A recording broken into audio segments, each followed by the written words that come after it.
Importancia de la perspectiva de género en la educación, cuyo propósito es identificar la importancia de la perspectiva de género en la escuela como un elemento que garantiza el ejercicio de los derechos de niñas, niños y adolescentes y su permanencia en la escuela. Este taller será impartido por la maestra Alejandra Javier Lomas. Sea usted bienvenida, maestra, y me voy a permitir leer algunos datos de su currículum. Agradecemos a todos los que nos acompañan en la transmisión por redes sociales de la Escuela Normal Valle del Mezquital y les recordamos a nuestra ponente que tiene 1 hora 30 minutos para su taller y posteriormente tendremos una ronda de preguntas y comentarios, por lo que pedimos a todos mantengan sus micrófonos apagados hasta ese momento. La maestra Alejandra Javier Lomas egresó de la licenciatura en Pedagogía en la Facultad de Filosofía y Letras de la UNAM. Ha cursado diversos diplomados en temáticas referentes a educación intercultural, pluralismo jurídico, comunicación intercultural, derechos humanos, derechos de las mujeres, niñas, niños y adolescentes, educación inicial y educación de niños jornaleros agrícolas migrantes, artes de los pueblos originarios de México, entre otros. Ha colaborado en distintas áreas de la Secretaría de Educación Pública, como jefa de departamento en la Dirección de Educación Inicial, adscrita a la Dirección General de Diseño Curricular en Educación Básica, donde contribuyó en el diseño de una modalidad denominada Centros Comunitarios de Educación Inicial, que se aperturaron en 19 estados del país. Fue enlace de la Dirección de Educación Media Superior y Superior de la Coordinación de Educación Intercultural Bilingüe como responsable del diseño curricular de las licenciaturas y posgrados de nueva creación del subsistema de universidades interculturales. Responsable de la formación continua de docentes. Gestora institucional frente a la Dirección de General de Profesiones para garantizar la validez oficial de los estudios que se cursan en las universidades interculturales. Previamente, colaboró en la Dirección de Formación y Capacitación de Agentes Educativos de la misma dependencia, donde contribuyó en la elaboración de la licenciatura en Educación Primaria con enfoque intercultural y bilingüe, además de diseñar diversos cursos y diplomados para la formación continua de docentes normalistas y la elaboración de una evaluación de impacto sobre los resultados de la implementación de la estrategia formativa impulsada por la dirección. En la Secretaría de Educación del Gobierno de la Ciudad de México, trabajó en la Dirección de Educación Inicial y Preescolar, donde formó parte de un equipo de especialistas que elaboraron una propuesta educativa denominada Propuesta Alternativa Integral para la Educación Inicial y Preescolar, dirigida a las maestras que atendían las diversas modalidades de educación inicial y preescolar de la Ciudad de México. También participó en la elaboración de 2 libros para el cuidado de la salud de niñas, niños y adolescentes, editados por la misma Secretaría. Fue docente adjunta de las asignaturas de Sociología de la Educación y Educación e Interculturalidad de la Licenciatura de Pedagogía en la Facultad de Filosofía y Letras de la UNAM. Colaboró como coordinadora regional de formación del programa Nosotros entre Libros de la Asociación Civil Leer IBI México. También fue promotora de la lectura en la selección de los libros de las bibliotecas del aula, coordinada por la Universidad Pedagógica Nacional, en el marco del Programa Nacional de la Lectura. Actualmente colabora como asistente de investigación en el Instituto de Investigaciones para el Desarrollo de la Educación de la Universidad Iberoamericana, Campus CDMX, en un proyecto de investigación de la línea de Educar para una Interculturalidad Crítica y Descolonizadora, donde promueve el trabajo con niñas y niños de origen triqui, ñañú, nahuas, guiraricas, celtzales, chinos, vietnamitas y venezolanos que asisten a las escuelas primarias públicas de la Ciudad de México. Bienvenida, maestra, y cedo la palabra a nuestra tallerista. Muchísimas gracias, maestra Jessica. Muchas gracias a todas y todos quienes están reunidos en este taller.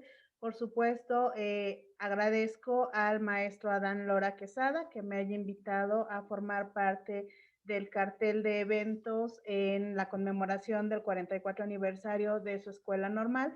Tengo el gusto de haber participado anteriormente en algún otro evento, en el Día de la Mujer Indígena, en la misma normal. Y bueno, también aprovecho el espacio para agradecer a todas y todos quienes han estado dejando su tiempo y su corazón en este muy buen evento. Aprovecho también para felicitarlos por 44 años de formar maestras y maestros comprometidos con el desarrollo de nuestras niñas y niños.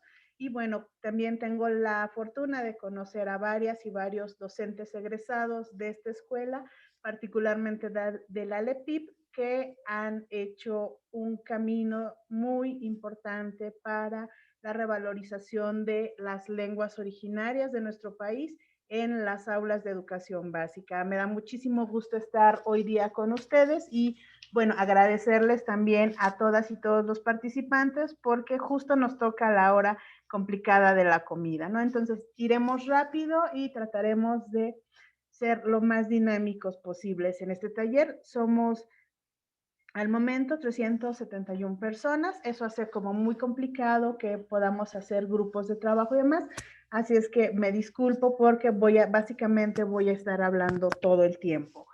Esperemos que cuando esta crisis por la pandemia cambie, podamos hacer un trabajo más persona a persona en las aulas de la escuela normal, ¿no? Pues bueno, vamos a empezar con este tema del día de hoy, que es muy importante porque en los últimos años ha habido un avance constante de la discusión sobre la teoría de género.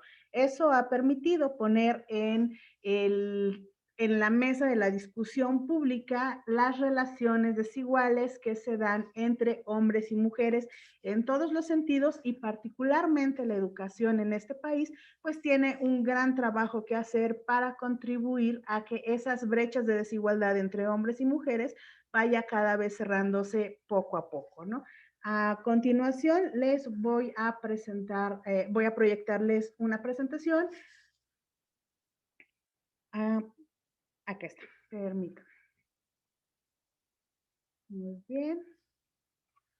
Y bueno, pues la ponencia del día de hoy, les decía, me hubiera gustado que fuera más en tipo taller, pero es complicado porque somos muchísimas personas y voy a tener que hablar yo, ¿no? Bueno, la importancia de la perspectiva de género en educación. Hasta los años 80 del siglo pasado, todas y todos ustedes son hombres y mujeres del siglo nuevo.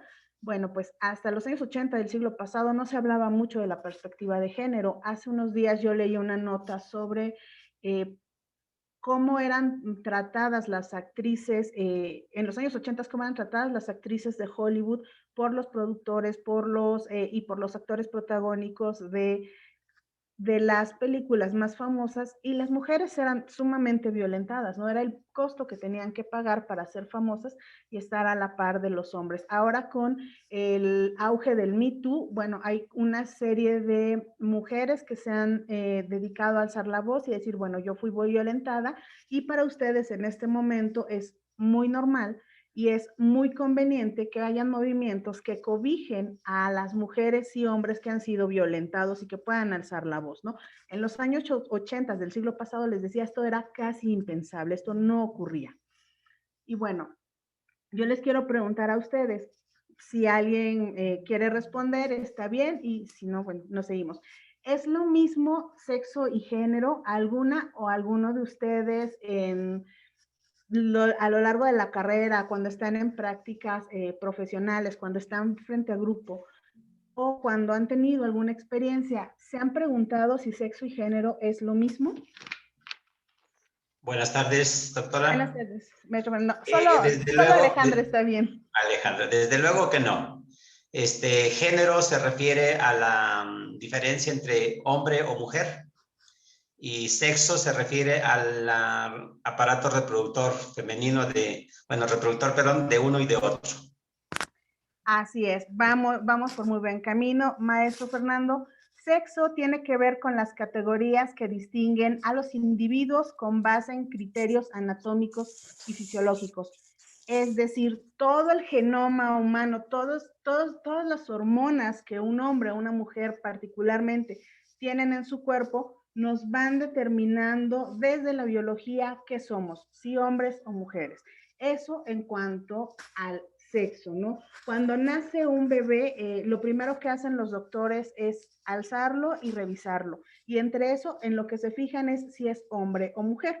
¿Y cómo se dan cuenta? Bueno, los genitales de los hombres están muy a la vista, los de la mujer no.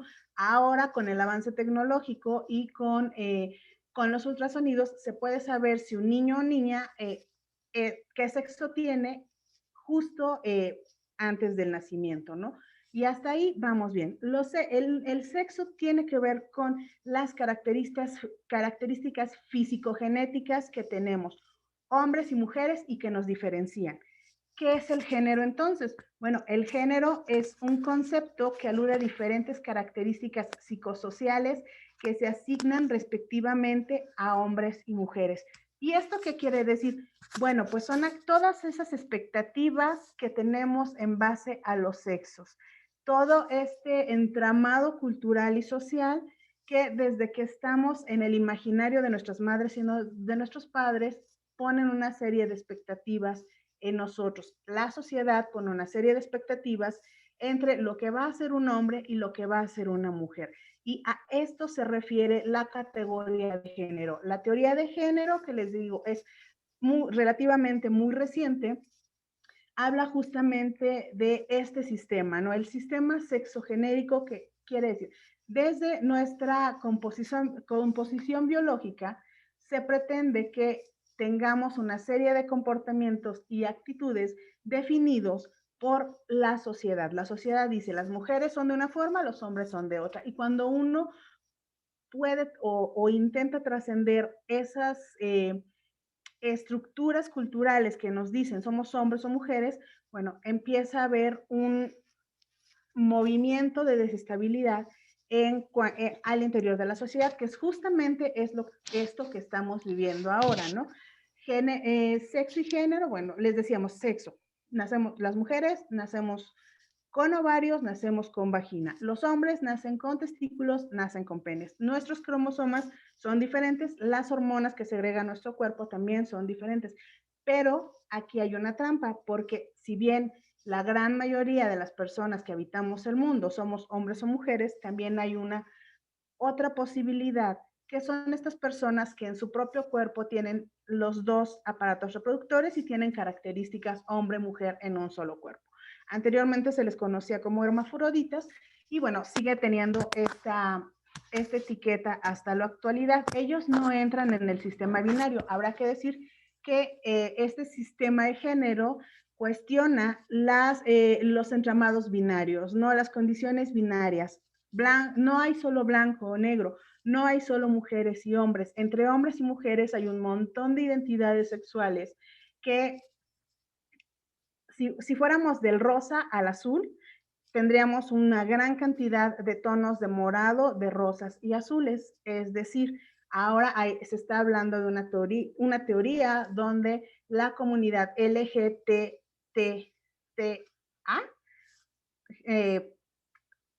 lesbianas, gays, transgénero, transexuales, transvesti, pansexuales y van saliendo cada vez más, se están insertando. Ellos no están en estas condiciones binarias hombre y mujer, se definen desde otros sentidos y la propia sociedad tiene que hacer esfuerzos grandes por identificarlos, por entenderlos y por reconocerlos, no solo en un sentido de coexistencia pacífica, sino en un marco jurídico que les permite acceder a todos los beneficios sociales que un ciudadano mexicano debe tener, ¿no?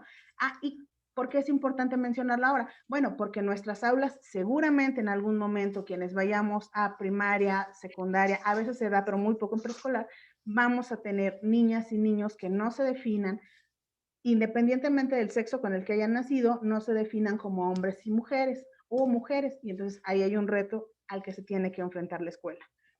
Bueno. ¿Qué otra cosa? Bueno, tenemos estereotipos de género. En esta sociedad en la que vivimos, nosotros tenemos una serie de creencias aceptadas sobre los diferentes rasgos de un hombre y de una mujer y que están considerados dentro de lo normal, ¿no? ¿Cómo son los hombres? A ver, cuando crecimos, los hombres están pensados desde un sentido distinto, están preparados siempre para el ámbito público, para estar fuera de la casa. Las mujeres estamos siendo formadas para estar al interior de nuestra casa, ¿no? Podemos salir de unos años para acá, las mujeres se han ido insertando mucho más al sistema laboral, sin embargo, seguimos teniendo una serie de cosas que hacer en casa, ¿no? Les voy a poner un ejemplo facilito de los estereotipos de género. ¿Hombres y mujeres nos rasuramos? A veces sí, ¿no? Generalmente un hombre que tiene barba, si la va a tener, tiene que tener esa barba muy bien alineada, marcadita, que no se vea desaliñado, que no se vea sucio, ¿no? Que se vea que si tiene una barba, además de verse varonil el hombre, tiene que verse limpio. El rastrillo de los hombres lo usan básicamente para rasurarse la barba. ¿Y de qué color son esos rastrillos? Son azules, son negros, a veces llegan a ser verdes o son amarillos. Y sin embargo, las mujeres también nos rasuramos porque hay una cultura, sobre todo en las áreas urbanas, hay una cultura de que una mujer sin vello es una mujer limpia y además es una mujer atractiva. Entonces las mujeres compramos rasuradores para quitar el exceso de vello donde consideramos que no debe de haberlo porque no se ve estéticamente bonito, ¿no? Bueno, pues esos rastrillos y quienes van al súper a hacer las compras o a la tienda a hacer las compras, lo pueden ver, ¿no? Son los rastrillos para mujeres, son rastrillos rosas o son rastrillos en colores pastel, ¿no? ¿Y qué creen? Ese rastrillo rosa cuesta 1, 2, 3 o 5 o 50 centavos más que el rastrillo azul. Además de tener que encajar en ser bonitas porque no tenemos vello, tenemos que pagar un impuesto extra que se llama el impuesto rosa por comprar esa mercancía. Las toallas sanitarias que compramos en los supermercados y en las tiendas también tienen un impuesto, ¿no? Los productos para mujer tienen un valor agregado que tenemos que pagar cada vez que los adquirimos. Entonces, esta es parte del estereotipo y de la desigualdad entre hombres y mujeres. ¿Qué más? División sexual del trabajo. ¿Es natural o es instinto? Les decía hace un momento, ¿qué pasa? ¿En qué trabajan los hombres? ¿En qué históricamente y socialmente trabajan los hombres? Los hombres son médicos, son choferes de camiones grandes, son deportistas de alto nivel como futbolistas, como boxeadores, como nadadores. Son hombres que se dedican a la construcción, son hombres que se dedican a la ciencia, son hombres que se dedican a las áreas duras del conocimiento, mientras que las mujeres, bueno, nos dedicamos a otras cosas, ¿no? Desde hacer estilismo, hacer cuidadoras, somos enfermeras, somos las maestras. ¿Se han preguntado ustedes alguna vez por qué en educación preescolar, primaria e inicial, básicamente somos mujeres quienes estamos entrando a las escuelas, quienes estamos egresando y quienes estamos frente a los grupos? Tiene que ver con esta división, ¿no? Somos también cuidadoras, somos nanas. Y en los últimos años, aunque ha habido un serio cambio en estos roles o en esta división del trabajo, sigue siendo mal visto que las mujeres no nos dediquemos a ciertas actividades o que nos dediquemos a ciertas otras. Allá por los años 90, cuando empezaron a hacerse famosas las mujeres boxeadoras, era muy mal visto que una mujer decidiera dedicarse al boxeo y desfigurar su hermosa cara peleándose con otra mujer, ¿no? Por las condiciones económicas de nuestro país, cada vez más mujeres jóvenes que no tienen acceso a otro tipo de oportunidad laboral se están integrando a las obras y a las construcciones de estos grandes edificios en las zonas urbanas del país. Y sigue siendo mal visto, pero son mujeres que tienen que entrarle a esa labor que antes era considerada solo para hombres, porque es el ingreso, su ingreso muchas veces es el sostén fuerte de una familia, ¿no? Y podemos seguirle pensando. ¿Se acuerdan ustedes de Sor Juana Inés de la Cruz? Ella tuvo que entrar al convento hace muchos siglos, tuvo que entrar al convento para dedicarse a la lectura, a la escritura y al estudio de las ciencias, ¿no? Como una mujer casada en su época no iba a poder hacerlo. Actualmente, si bien hay más mujeres que se dedican a la ciencia, seguimos estando en la gran mayoría quienes llegamos a niveles superiores de educación en el área de las ciencias sociales y las artes, y eso lo vamos a ver un poquito más adelante. La socialización en género. Todas nosotras y todos ustedes, compañeros que estamos en esta plática, hemos sido crecidos y educados de esta manera. El ser humano crece, sale, socializa. Justo nuestros grupos en los que nos relacionamos y en el que nos vamos desarrollando, en el que vamos creciendo, tienen unos códigos de socialización desde el género. ¿Cómo crecemos las mujeres? Bueno, las mujeres somos cuidadoras, mientras los hombres son proveedores. En las mujeres hay que cultivar la prudencia, en los hombres se reconoce la osadía, ¿no? Las mujeres somos para escuchar, los hombres son líderes. Nosotras tenemos que acatar las indicaciones. ¿Quiénes dan las órdenes? Los otros, los varones, ¿no? Tenemos que ser delicadas. Todas las mujeres tenemos que ser delicadas en nuestro andar, en nuestro vestir y en nuestro actuar. En los hombres, de los hombres lo que se espera es que tengan fuerza, que tengan valor, que sean arrojados, ¿no? Ya no estamos en la época de matar al tigre, sin embargo, se sigue esperando que los hombres sean los valientes que siempre salgan adelante. Nosotros tenemos que ser, las mujeres tenemos que ser abnegadas, los hombres tienen que ser tenaces. Nosotros tenemos que resignarnos y decir, bueno, esta es la vida y este es el rol que me toca, ¿no?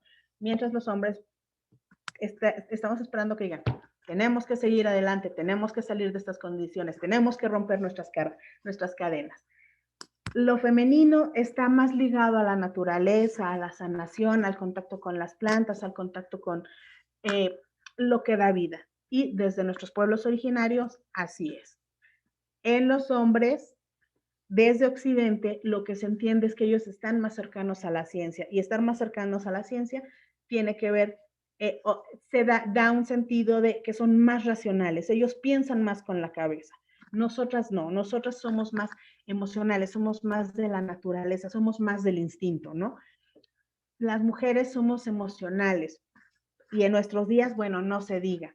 Muchas veces un comentario que es terrible y que lo hemos escuchado todas es cuando una mujer dice esto no está bien o puede tener una actitud mucho más arrojada frente a un grupo de hombres, los hombres generalmente van a decir, déjala, es que está en sus días, por eso anda así. O mira, está sensible porque anda en sus días. Los hombres, como no tienen días, ellos sí son muy racionales, ¿no? Ellos no sufren estos cambios hormonales. Y en efecto, en la naturaleza de las mujeres hay cambios hormonales en el periodo de menstruación, pero eso no quiere decir que no seamos capaces de seguir afrontando cada una de nuestras actividades como cualquier otro día del mes. Las mujeres estamos en el ámbito de lo privado, ¿no? En el ámbito de la casa, en la familia, en lo que está hacia adentro. Después de la puerta, hacia adentro de la puerta, quién sabe qué pasa, ¿no? Los hombres están criados y están formados para salir al ámbito público. ¿Qué tiene que ver con? Bueno, son los proveedores, son los líderes, son los que mantienen una cosa y entonces ellos tienen que estar fuera, ¿no? Y alguna o alguno de ustedes que tenga hermanos mayores y que ustedes sean el último de la generación o particularmente la última hija de su casa, muy probablemente llegaron a este nivel educativo porque su hermano mayor, el primero, pudo acceder a una carrera universitaria y entonces después de él se abrió la pauta para que ustedes como mujeres pudieran llegar a la universidad. Si la cosa hubiera sido distinta, si ustedes hubieran sido las mayores en un grupo donde hay al menos uno o dos varones detrás, la prioridad se hubiera dado a que quien estudiara fuese el varón, ¿no? Eso sigue pasando en muchas casas de este país. Y bueno, ¿y por qué pasa eso? Bueno, porque el hombre va a tener que mantener una familia y va a tener que salir adelante. Entonces, él tiene que estar formado para el ámbito público. Lo femenino, nosotros somos las de los remedios, nosotros somos las de la medicina alternativa. Ayer o antier me parece que tuvieron un taller sobre medicina alternativa. No es de gratis que quien se lo haya dado sea una mujer, ¿no? Seguimos arrastrando el lastre de Occidente que nos dice que curarnos con hierbas, tinturas y con distintas terapias de el conocimiento de nuestros pueblos originarios son remedios en relación a la medicina de Occidente que está ligada a la razón y al método científico experimental. Estos conceptos siguen marcándonos y siguen marcando muchísimo esta relación desigual entre el conocimiento de nuestros pueblos originarios y el conocimiento de Occidente. Hasta allá llega la situación, ¿no? Y bueno, las mujeres las mujeres tenemos que ser tranquilas, tenemos no solo que ser tranquilas nosotras, sino darle tranquilidad a los demás. Los hombres tienen que estar en acción, ¿no? Una mujer que se siente, y lo vemos en nuestras comunidades, una mujer que está sentada bordando una servilleta, bordando una blusa, bordando un tenango, haciendo un petate, está tranquila, está sentada, está haciendo su labor. Si un hombre hiciera ese mismo trabajo, o sería mal visto o sería reconocido como uno de los grandes maestros artesanos de nuestra comunidad, ¿no? Ellos no están pensados para sentarse a tejer o a bordar un tenango, ellos están formados para salir a venderlo, ¿no? Y además, y tratar de que se venda lo más caro posible, que además es algo importante. Las artesanías que hacen nuestras comunidades tienen que venderse bien y venderse al precio que vale. Y aquí un poco les voy a decir, esto ha sido siempre así, siempre se nos ha pedido lo mismo a mujeres y hombres, siempre se nos ha enseñado de la misma forma a ser hombres y mujeres. No, no es así. En esta imagen que vemos aquí tenemos una niña con un robotcito y un niño con una muñeca. Y atrás de ellos un montón de juguetes que tienen que ser para niños y niñas. Ustedes se sorprenderán si yo les digo que en el rococó francés los hombres vestían de rosa. El signo distintivo de la elegancia de los varones y de estatus era vestir en rosa y en tonos cercanos al rojo. ¿Por qué? Porque les daba gallardía, ¿no? En el rococó francés, además, los hombres tenían que usar algunas pelucas así gigantes y enormes y tenían que ser, y eran los que más se maquillaban. En el rococó también los hombres empezaron a usar zapatos de tacón para verse más altos. ¿Y el tacón qué significaba? Mientras más altos fueran, más poder y un rango militar más elevado tenían.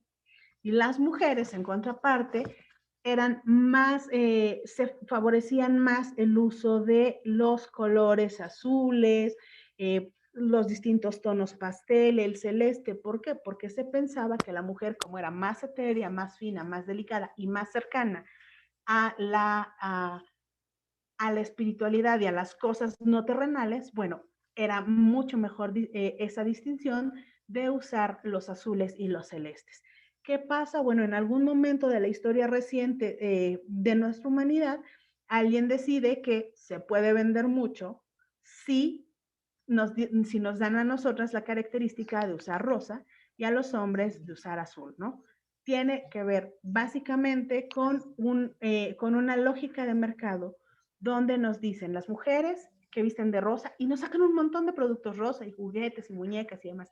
Y los hombres tienen que vestir de azul y sacan un montón de cosas y artículos para hombres en azul. Pero no siempre ha sido así. Seguramente en unos 70 años, a lo mejor el color para los hombres va a ser el amarillo y el color para las mujeres va a ser el verde, ¿no? Estas definiciones de color en cuanto a qué usa un hombre y una mujer también van cambiando con el tiempo y se van definiendo desde quién está en el poder, ¿no? Para los chinos todavía el color de la guerra, el color del triunfo, el color de la realeza, sigue siendo el rojo, ¿no? Y para los japoneses el símbolo de distinción, sean hombres o mujeres, sigue siendo el púrpura. No por algo hace unos años se seguían llevando el caracol púrpura de Oaxaca para teñir sus sedas. Y bueno, ¿cómo es en la actualidad? Actualmente, bueno, las mujeres y niñas se ven expuestas a una doble o triple jornada de trabajo. Cuando las mujeres, por las propias condiciones del mundo en el que desde los años 80 estamos viviendo en constantes crisis económicas, la mayoría de las mujeres han tenido que insertarse al mercado laboral. Y muchas y muchos de ustedes aseguran que han tenido mamás que en sus primeros años estuvieron con ustedes y después tuvieron que salir a trabajar, lo pueden identificar muy bien, ¿no?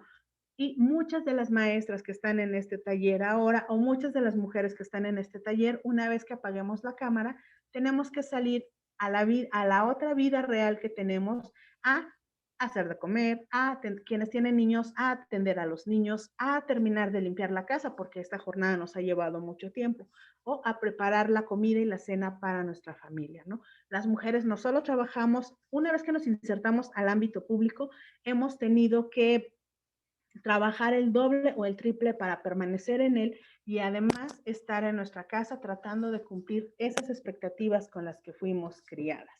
Muchas de ustedes y muchos de los niños con los que ustedes van a trabajar, hombres y mujeres, están expuestos a estas jornadas.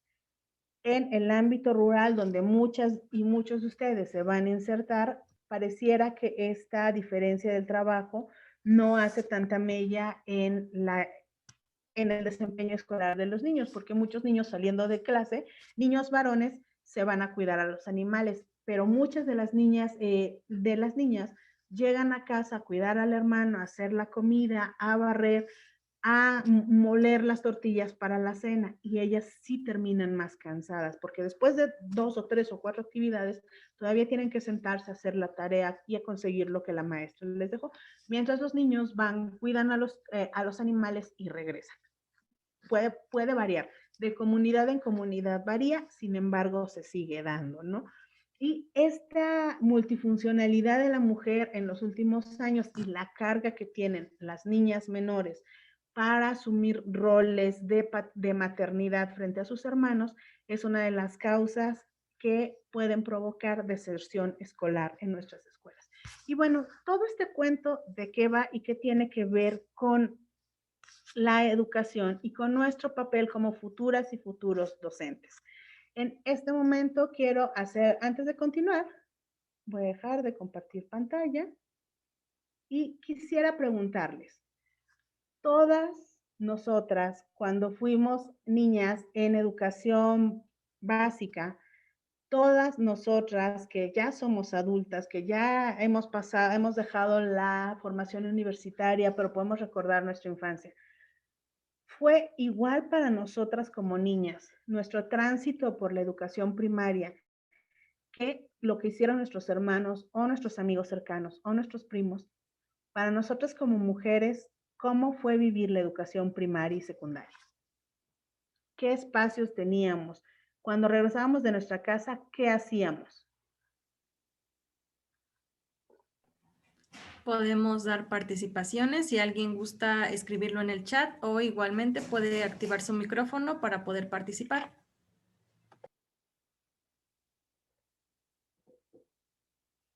Dos participaciones. Si no hay, no pasa nada, nos seguimos. Y les voy a decir algo que hemos observado en escuelas primarias y que además nos remiten a nuestra propia historia. El patio escolar. Cuando estamos haciendo observación de aula nosotros, cuando ustedes van a hacer sus prácticas a las escuelas de inserción en los últimos semestres o desde los primeros que están yendo a hacer prácticas escolares y nos toca cuidar el patio, ¿qué es lo que podemos observar? Piénsenle. Ahorita yo me sigo y ustedes si quieren retomar algo. ¿Dónde están las niñas? Las niñas están en las... Ajá.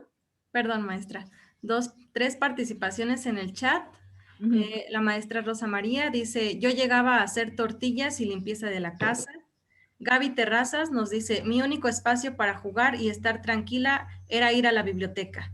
Y Litsi Martínez menciona ayudar a hacer la comida y quehaceres del hogar. Jessica Marisela ayudaba a limpiar la casa y a cuidar a mis hermanos. Byron nos dice, mujeres y hombres valen lo mismo o valemos lo mismo, solo hay actividades que nos diferencian.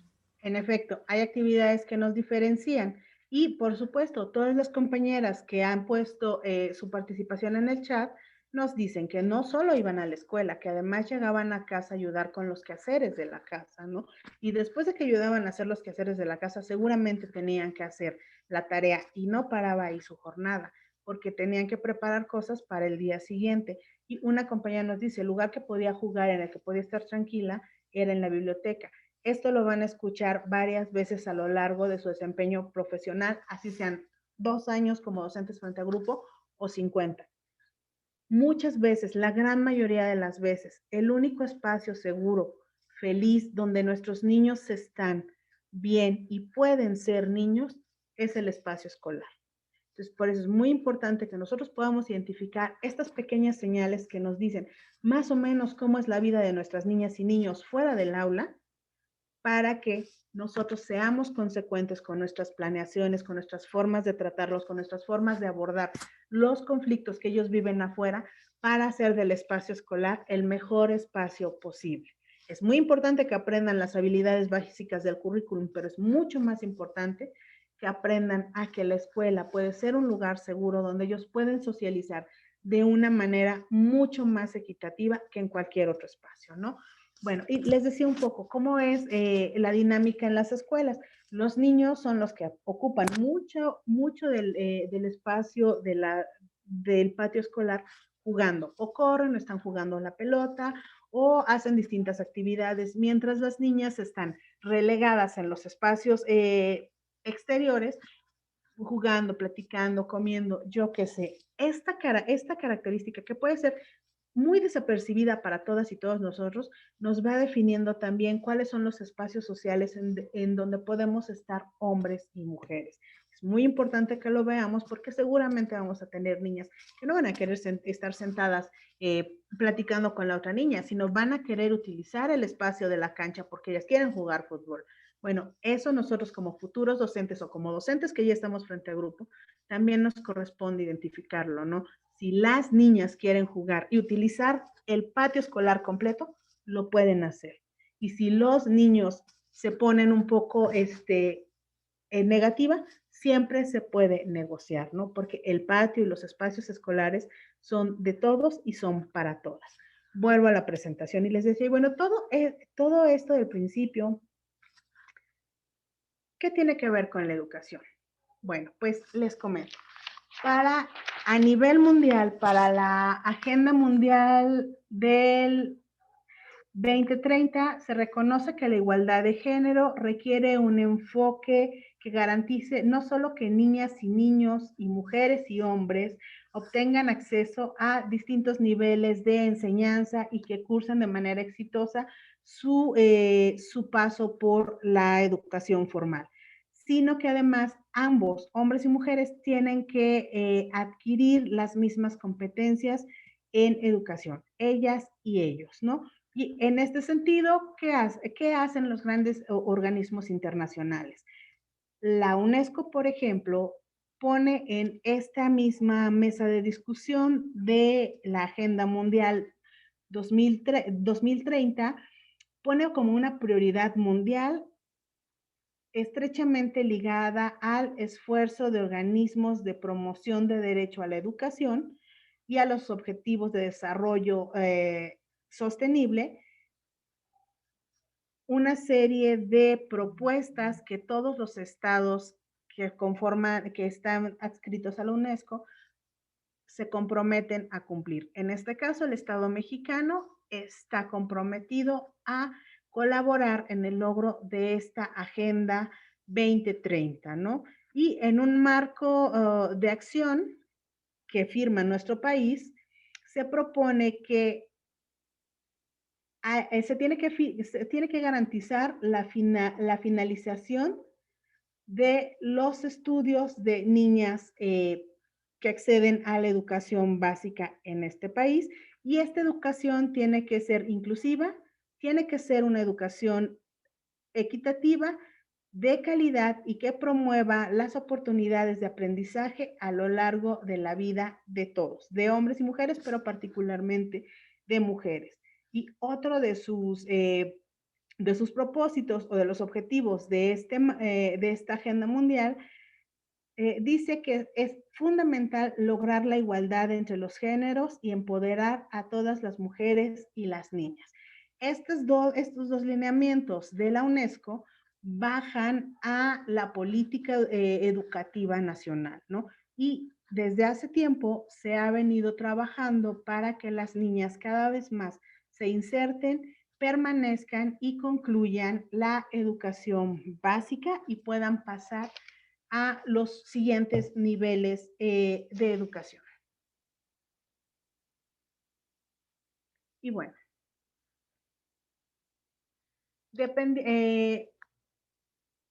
hay muchos obstáculos que podemos encontrar en este cumplimiento de los propósitos de la Agenda 2030 que nuestro país también ha firmado y que tiene que trabajar para ello, ¿no?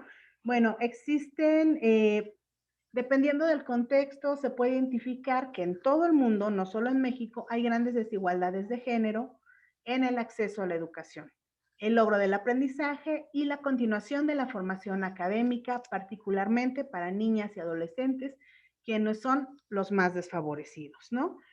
Y a nivel mundial, nos dicen que hay ciertas zonas donde los niños también son muy vulnerados. Sin embargo, la constante es que quienes más sufren de no tener acceso a la educación formal siguen siendo las niñas, ¿no? En un mundo donde somos muchos millones de habitantes, 2/3 de la población total del mundo, que son mujeres, no tienen acceso a la educación formal. Por tanto, no van a poder tener acceso a mejores condiciones de vida a partir del desarrollo. Y bueno, entre los numerosos obstáculos que impiden que las niñas y mujeres del planeta en general ejerzan su derecho a estudiar y obtengan un diploma, se encuentran la pobreza, el aislamiento geográfico, la pertenencia a un pueblo originario. Esto no debería de ser una problemática y sin embargo sigue siendo en siglo XXI. La discapacidad, el matrimonio forzado y el embarazo precoz, la violencia de género y las actitudes tradicionales relacionadas con el papel de las mujeres. Estos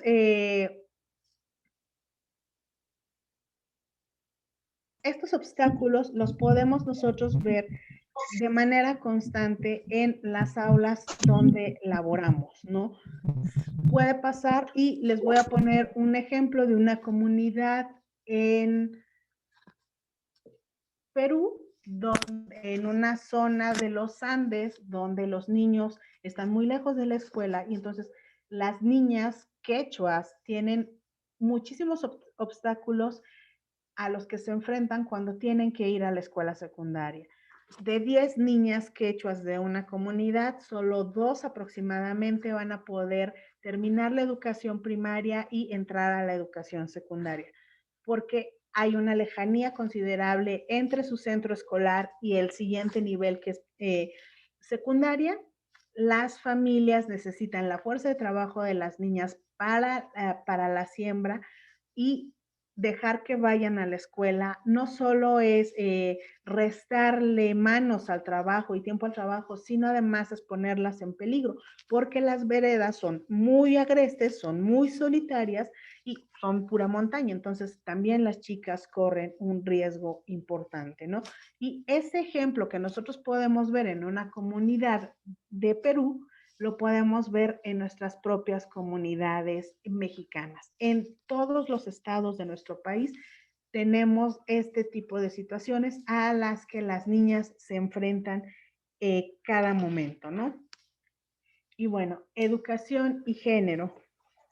La educación juega un rol preponderante en la ruptura de ciertos prejuicios sociales, dado que es una poderosa palanca para apuntalar el reconocimiento de la mujer con los mismos derechos educativos, laborales, políticos, sociales y culturales. Y tal vez, y aquí es donde nosotros entramos completamente y de lleno a ejercer un papel como agentes de cambio dentro de nuestras aulas escolares, ¿no?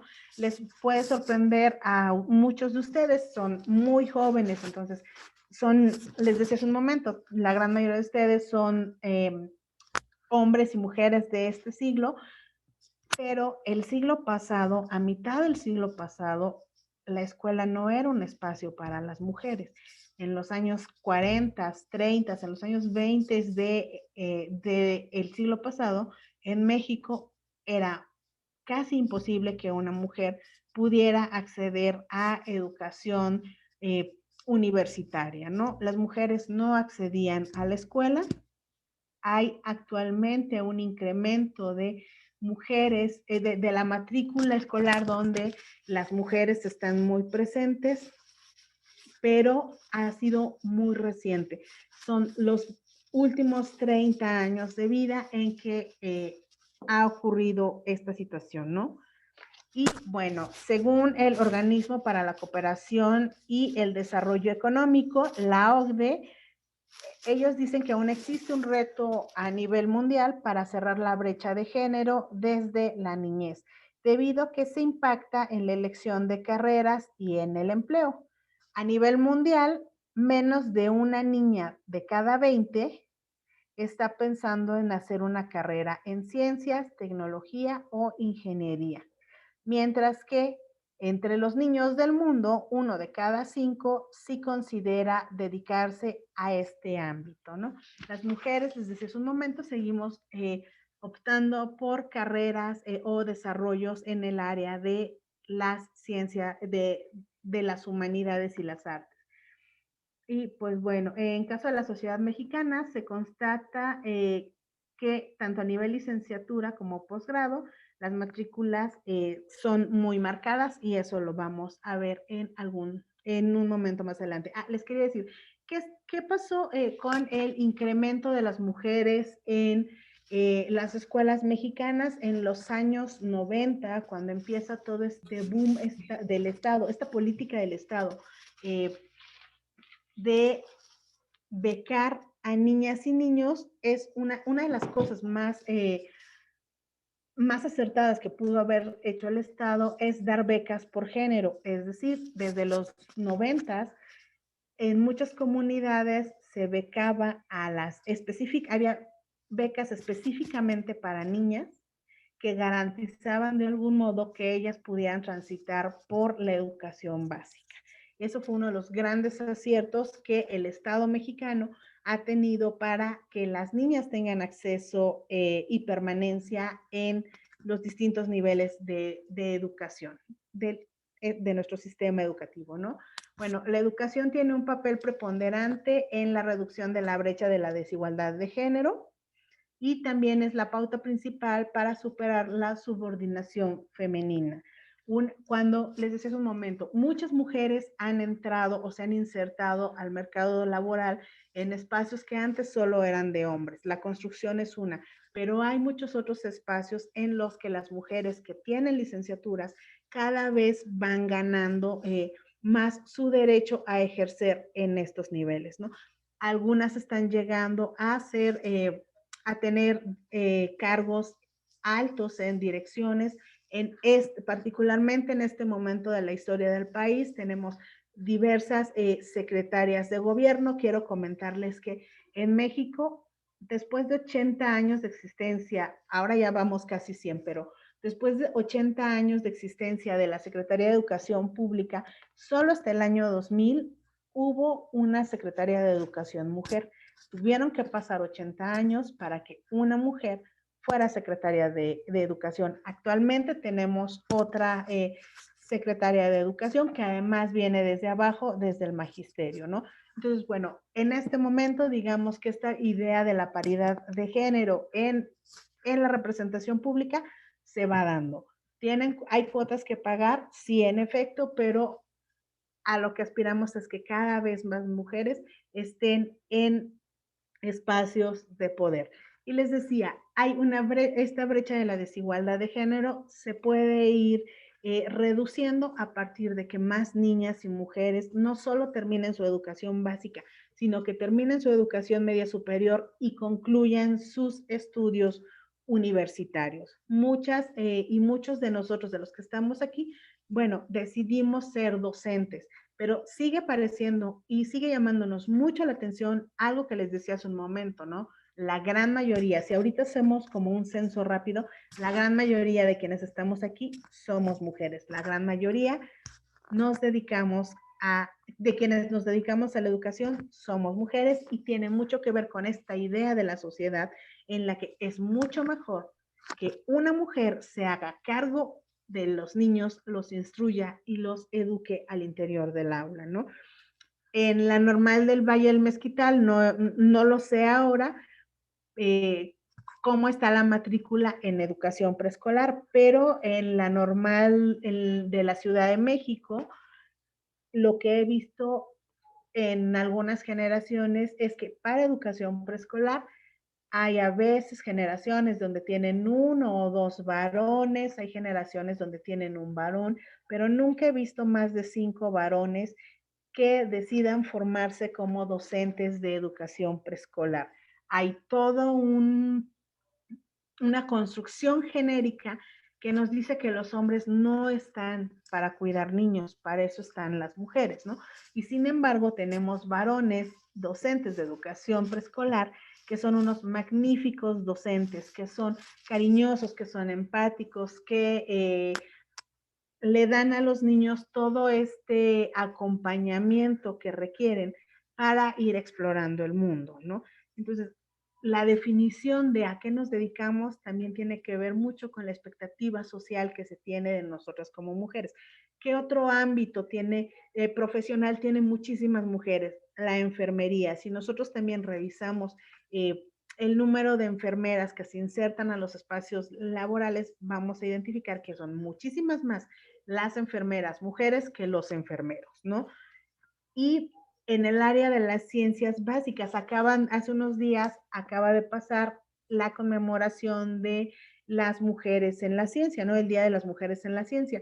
Y tenemos muy pocos referentes de grandes mujeres científicas que hayan contribuido al desarrollo del conocimiento en el mundo entero. Podremos mencionar a Marie Curie, pero de ahí se nos van muchísimas otras mujeres, ¿no? Podemos mencionar una mexicana como Julieta Fierro, que se dedica a la divulgación científica, pero nos es muy difícil mencionar y recordar otras muchas mujeres científicas. Esto tiene que ver porque las ciencias, les decía hace un momento, son espacios construidos para que los hombres se desarrollen ahí. La razón es de ellos, ¿no? Sin embargo, en los últimos años esto ha venido cambiando de manera bastante gratificante y positiva para que todas y todos estemos en el área de desempeño donde más podamos sentirnos a gusto, ¿no? Y bueno, les decía hace un momento, en la sociedad mexicana, a nivel licenciatura como posgrado, la matrícula de mujeres, la matrícula de carreras donde predominan las mujeres son las artes y las humanidades, las ciencias sociales, la administración, el derecho, la educación, por supuesto, y la salud. Y la salud como enfermeras, no como médicas. Hay muchas médicas en el sector salud, sin embargo, siempre hay mucho más visión para los varones. Mientras que la matrícula masculina prevalece mayoritariamente en licenciaturas como agronomía, veterinaria, ciencias naturales, ciencias exactas, ciencias de la ingeniería de computación, ingenierías en manufacturas, construcción y servicios. A pesar que les decía, hay un montón de mujeres que han hecho grandes contribuciones a la ciencia y que apenas ahora se empieza a contar una historia distinta, los nombres que más vamos a encontrar en el desarrollo científico son de varones.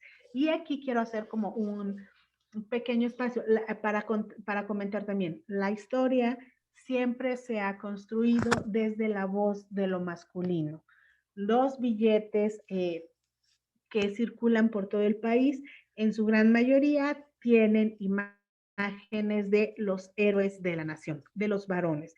Apenas hace 1 año, 2 años, se empezó también a reconocer en la historia de la mexicana a las grandes mujeres que trabajaron por darle patria y darle independencia a nuestra gran nación, ¿no? Sin embargo, cuando ustedes y cuando nosotros fuimos a la primaria, de quien se hablaba era de los hombres, de los grandes padres de la patria. No se hablaba de las mujeres de la patria, salvo como mujeres que acompañaban la revuelta. Y las más emblemáticas eran pues Leona Vicario, la corregidora José Ortiz y las soldaderas. Pero se queda una historia por ahí. Quienes llevan la fuerza del combate y la liberación del país son los hombres. Y ahora que vamos revisando nuevamente la historia, empiezan a salir muchos nombres de mujeres que fueron grandes luchadoras por la independencia del México que vivimos ahora, y el nombre de muchas mujeres que han contribuido no solo a las artes y a las letras, sino también a las ciencias mexicanas.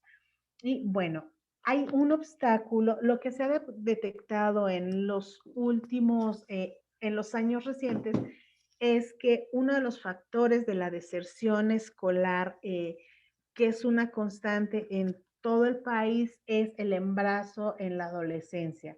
Este es un signo de desigualdad y apunta a que en América Latina el 30% de las mujeres es madre en esta etapa en la que tendría que estar concluyendo su educación básica e iniciando su educación media superior. Y bueno, en México hubo un incremento de embarazos con escolaridad secundaria. Actualmente México es uno de los primeros lugares en embarazo adolescente a nivel mundial.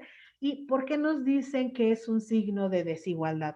Las chicas cuando se embarazan tienen que dejar la escuela. Un muchacho cuando embaraza a una chica se le puede castigar, la familia lo puede castigar, pero él sí puede concluir en la gran mayoría de las ocasiones su formación académica en ese trayecto particular, mientras la chica tiene que dejar la escuela. En la universidad lo vemos de manera constante. Una chica que se embaraza en los primeros años de la licenciatura, es muy difícil que concluya su carrera universitaria, ¿no? Y esto también, y a la par de este embarazo adolescente que tiene que ver no con el ejercicio libre de la sexualidad de chicas y chicos, sino con una educación sexual que no tuvimos de manera adecuada. ¿Y eso por qué? Bueno, porque entre los contenidos tabús del currículum nacional, la educación sexual siempre ha sido un tema con muchas aristas, ¿no? Es como un puercoespín que cuando uno lo toca nos va a lastimar los dedos. Si nos educáramos de una manera responsable en la que tanto jóvenes, varones como mujeres somos corresponsables del cuidado, probablemente tendríamos menos casos de embarazo en nuestro país. Y aquí les voy a hacer unas recomendaciones, espero no me corran, pero es la misma recomendación que le hacemos a las chicas universitarias, ¿no? Tanto hombres como mujeres somos responsables de cuidarnos y de proteger nuestro ejercicio de la sexualidad.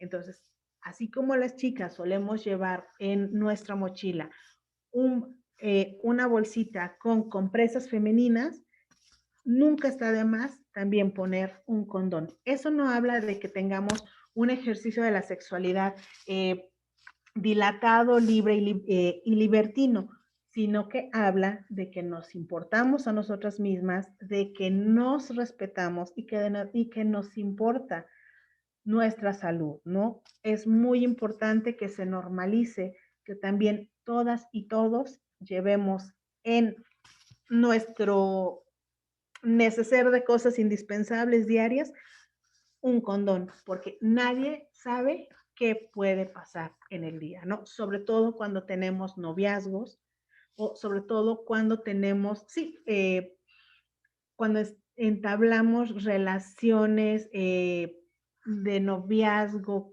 con otra persona, con un otro o una otra, bueno, tenemos también que ser responsables de nuestra sexualidad, ¿no?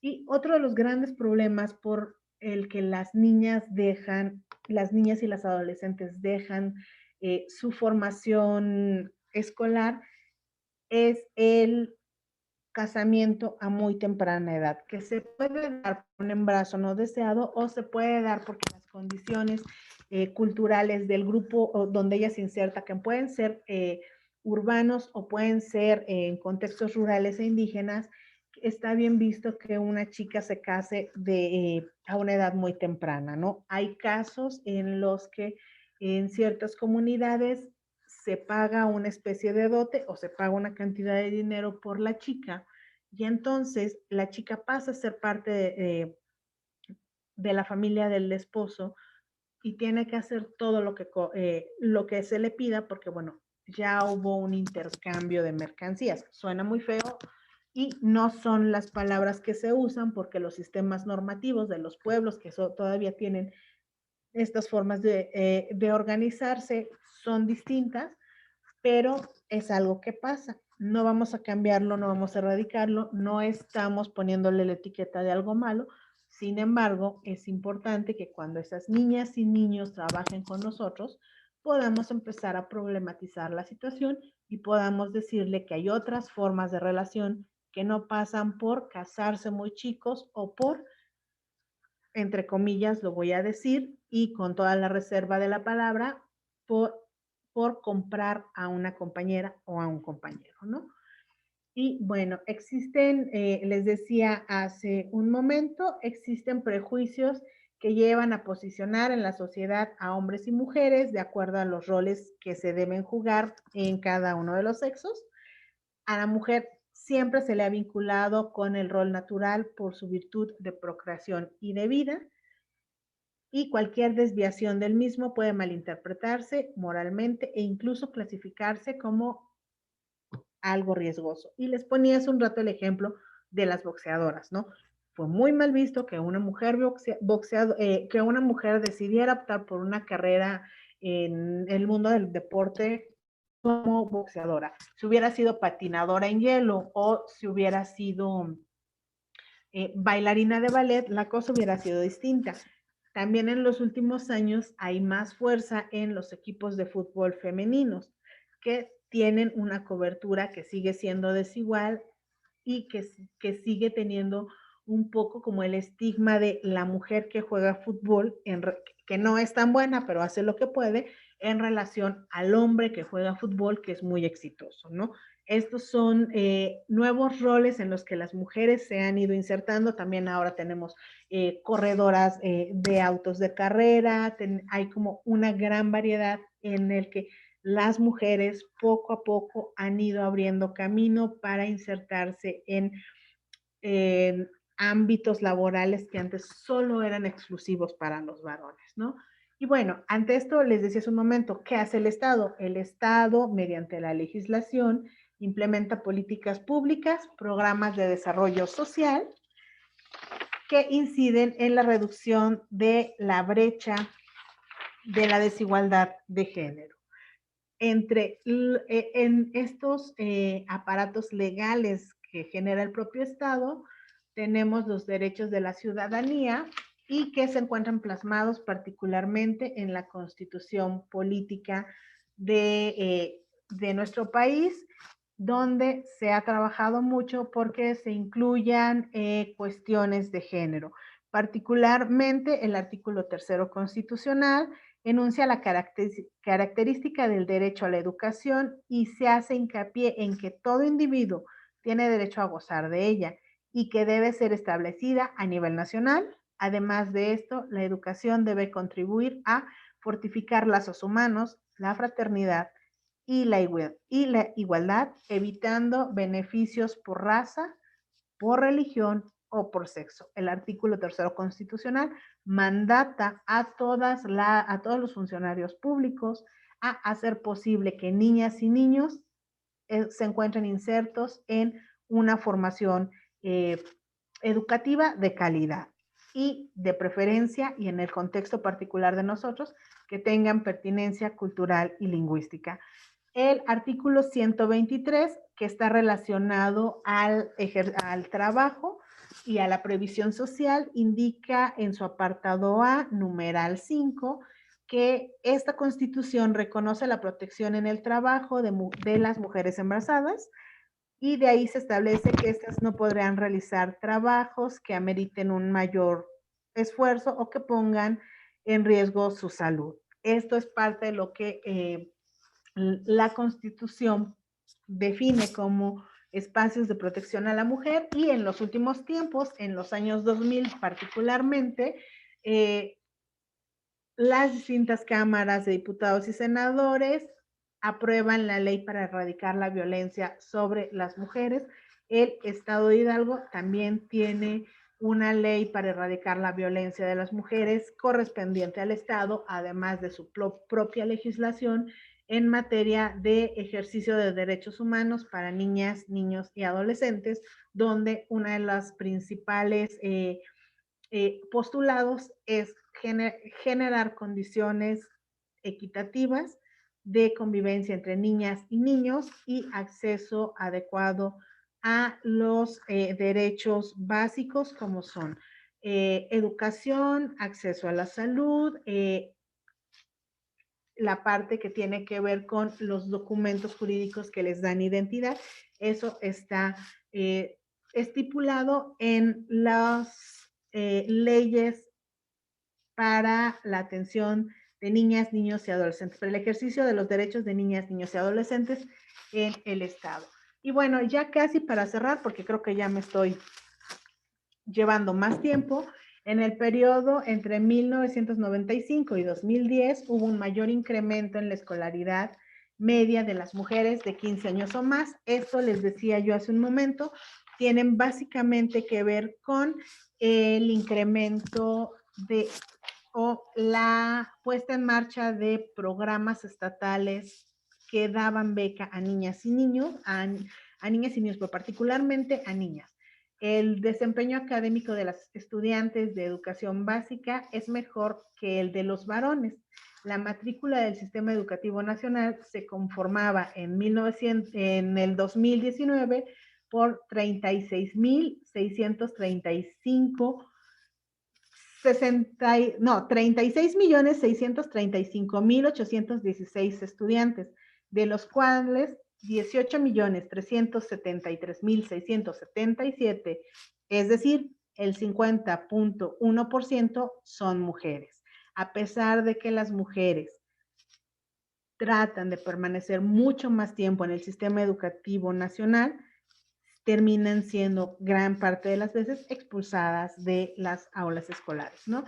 Y bueno, las mujeres tienen también mayor eficacia terminal en primaria, secundaria y media superior, respectivamente. Es un 0.04%, un 5.4% y un 8.6%. Estas mujeres que llegan a la conclusión de sus estudios han tenido que pasar en la gran mayoría de veces por muchos obstáculos que sus compañeros varones no han tenido, ¿no?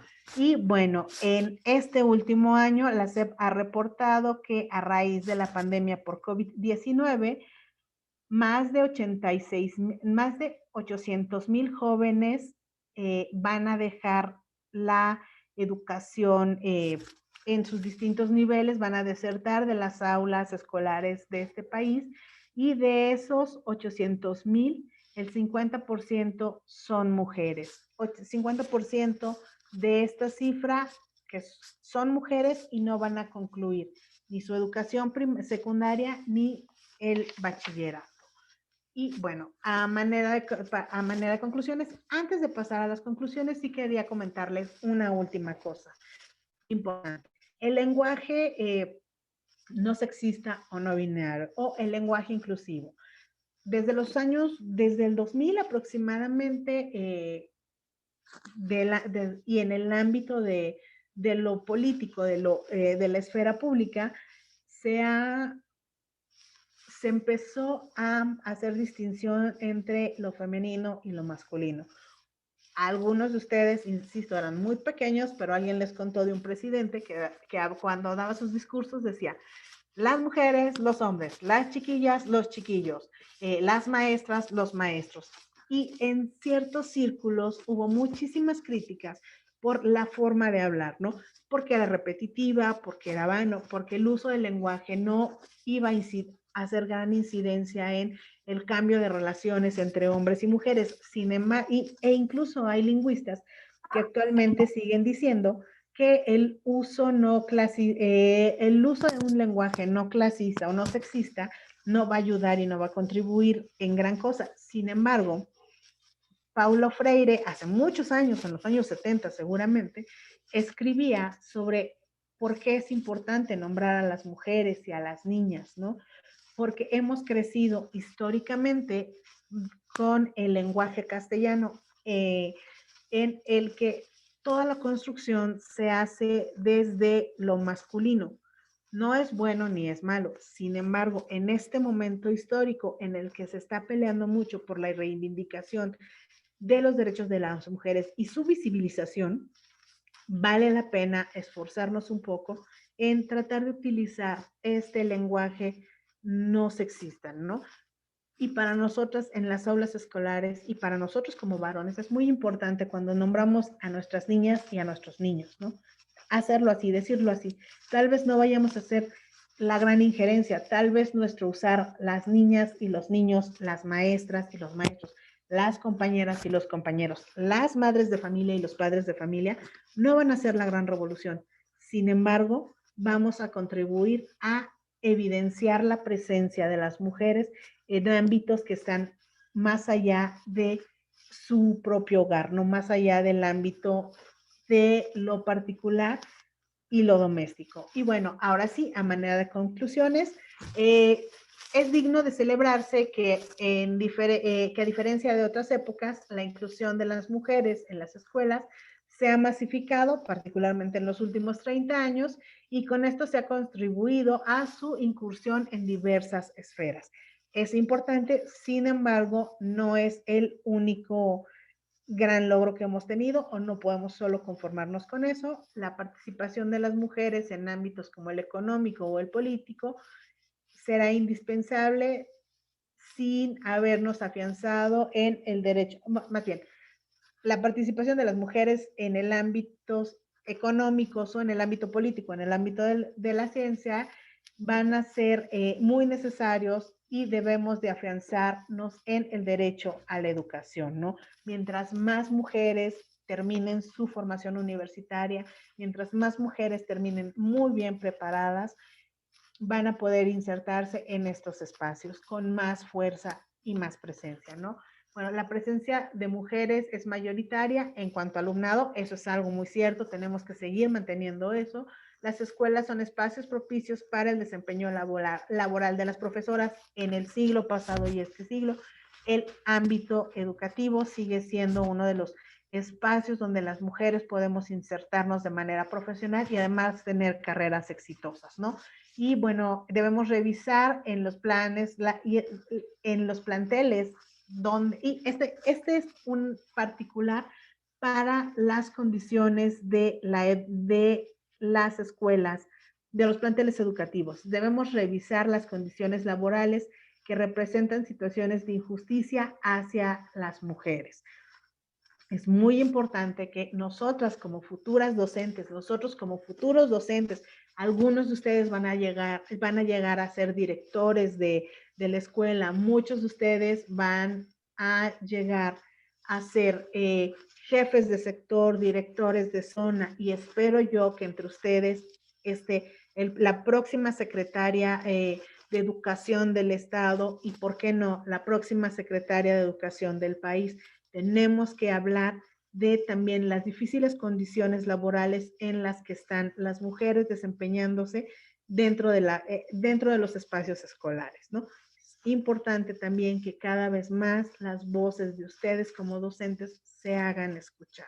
Tenemos que decir cada vez más que este trato desigual entre hombres y mujeres tiene